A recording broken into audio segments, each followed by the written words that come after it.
I'm still joined in the studio by Pat Kiely, who's a consultant orthopaedic surgeon who specialises in spinal and children's surgery with both Crumlin and Tallaght hospitals, and he also is a consultant with Blackrock Clinic as well. Pat, I suppose on that point you work for both the public and the private sector, and it's always one of the issues here when it comes to when we start talking about budgets and services being stretched within the public hospital service, whether this country really needs the level of private healthcare that we have in this country and private hospitals. And of course we're seeing more of them are going to start springing up because of the co-location system. I mean, is there, from your point of view, you're working with Crumlin, you work with Tallaght, you see how stretched they are, but you're also doing work with Blackrock Private Clinic. Is there not a conflict of interest in terms of even the use of your time or where your time is spent?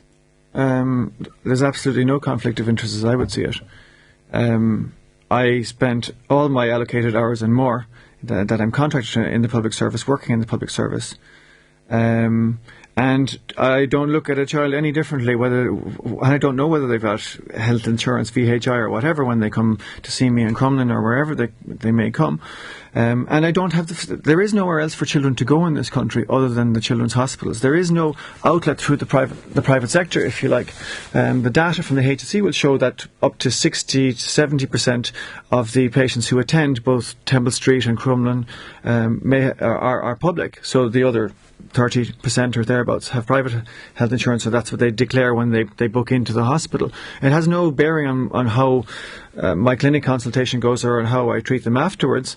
But do you think there is a danger that the private hospitals will start picking up on those waiting lists, that they will say, listen, we can provide the surgery, let's come to the Beacon Hospital, for example, we'll give your child the surgery he or she needs. Now, it'll cost a lot more than what the HSE would be paying for the same surgery we'll say in Crumlin. Isn't there a danger that sort of thing will start to happen? Well, I think that one of the things maybe the public sector can learn from the private sector is the efficiency. In that the private sector is, it works extremely smoothly. And for those of us that have maybe a half day or a day in a week that you might work and operate, there is a very smooth, efficient system there, which because the budget that the hospital generates is purely related to the activity. And if you're not... So it's more efficient, you're saying there? It is, by and large, yes, I would agree. It's also very true that if we had, say, a pure system where everyone was coming through into the public hospital system, we would be inundated, particularly on the adult side, because there would be nowhere else for patients to go. So you'd have even more stresses on the public budget, with 40-50% more adults looking for services. If you like, and I think that's one part of the department and minister's strategy, is that they would encourage this symbiotic relationship where people who have insurance would have treatment, and not be drawing out of the public purse as well. But isn't it, if the more that's encouraged, the less funding you may have going into the public hospitals? This is one of the arguments against the development of even greater numbers of private hospitals in this country, that if they can take some of the workload off the public system, then that inevitably is a better it's an easier solution for the Minister for Health. Well, it may be, but there's no doubt that the public hospitals benefit from having private income, and it's quite ironic that their only stream of activity-related funding is actually private health insurance. The other irony, I suppose, in the whole situation in Crumlin is that, as you know, in our spare time, or you may know, some of the paediatric orthopaedic surgeons in Crumlin go down to Cork because there's no service down there now, since the retirement of Tony McGuinness, who was a great man, and he was an inspiration to me, and one of the reasons I did children's orthopaedics. But he's retired, sadly, and nobody replaced him down in Cork. Nobody replaced him. They couldn't replace him. I suppose that's a measure of the calibre of the man. But there is a deficiency in children's orthopaedics worldwide. Anyway, regardless of that, and why I go down every 2 months. Is there that deficiency? Worldwide? Well, even in Ireland, surgeons don't want to do that kind of work because I think it's too stressful, is it? Well, it is complex. It's unpredictable. There's a world of a difference between maybe doing a total hip replacement in an adult, where all going well, and 95% of the time it will go well. The problem is solved. You have a very quick and predictable outcome, and everyone's happy. In children's hip, for example, if you have a late diagnosis, which means after 6 months, and that's unfortunately all too common in this country, you may then have an 80% chance of requiring open surgery for the hip, to put the hip back in position. Unfortunately, the growth and development of the hip has already started off, if you like, wrong. A significant proportion of them may have hip problems down the track, so you're dealing with potential problems for that individual's life. And those of us that work in childhood and adult orthopaedics are potentially have this individual from cradle to grave, yes, almost, yes. Or for as long as my working life will be, that problem will be, or that patient yeah. will be a challenge for me, and that some of those problems are almost insoluble. Now, it is challenging. That's one of the fun things and the stimulating things about working in this area, but it certainly can be stressful.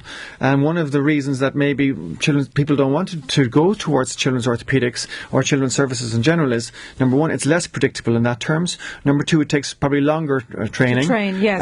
Number three, the way that health services and public and private sector are set up, it doesn't seem that children's health equates in any way with adult health. I don't know what proportion of the National Health Project goes on children's services, but if the population in 2008 showed that 20%, I think, were under 14, I would be stunned if anywhere near 50% or 10% of that allocation even was directed towards children's health. But what you're saying is that we're going to need far more consultants, whether they're specialising in your field in orthopaedic surgery or in other forms of surgery for children, but we don't have that capacity. We're not anywhere near it right now, and it doesn't look like we're going to be near reaching the level of the number of consultants we need anytime soon. I mean, you're saying that your colleague down in Cork has actually not been replaced, so there's no orthopaedic paediatric surgeon down in Cork. Is That's that correct. Between any of the hospitals in Cork? That's correct. So what we do is, as I go down, as I'm from Cork already, you might sense it in the accent, but I go down every 2 months for 2 days, and in that 2 days we see up to maybe 100 patients,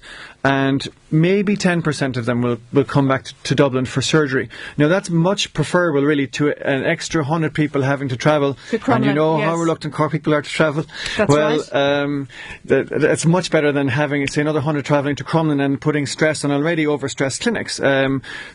And we do this in our spare time, but it's ironic actually, because it's another stream of activity related funding coming to Crumlin, because the southern HSE area pay for those children, for the ones that have surgery. So it is a separate income stream, and that's ironic that really private healthcare and the Cork patients or the Munster patients are the only sort of activity-related funding streams we'd have. But isn't it ridiculous, though, Pat Kiely, that your colleague has not been replaced in Cork, and that you're having to go down on a part-time basis, and that for the children who need the surgery, they're going to have to come up to Crumlin. It can't be done down in Cork. Yes, but there is, in paediatrics in general, a kind of withdrawal, if you like, in a geographic nature, in that most countries will have a situation like this happening.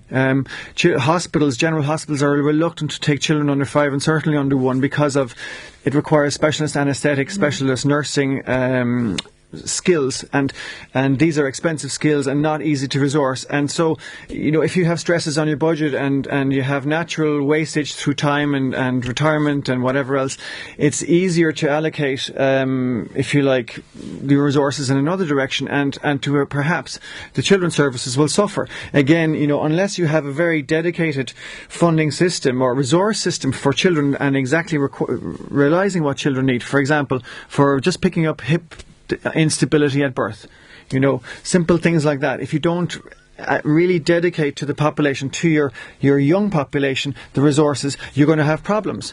And then, of course, it puts huge pressure on places like Crumlin and Temple Street, where they have to absorb this extra paediatric referral base from all around the country, yet they have a fixed budget, which is not related to the increase in activity. And so the pain continues. We'll have to leave it there, Pat, but obviously it's going to be a story that's going to continue the problems at Crumlin Hospital and indeed in many other hospitals around the country as their budgets get cut. But Pat Kiely, consultant orthopaedic surgeon, thank you very much for joining us in studio. We'll get some news now and I'll be back with you shortly. The Wide Angle with Karen Coleman on News Talk 106 to 108.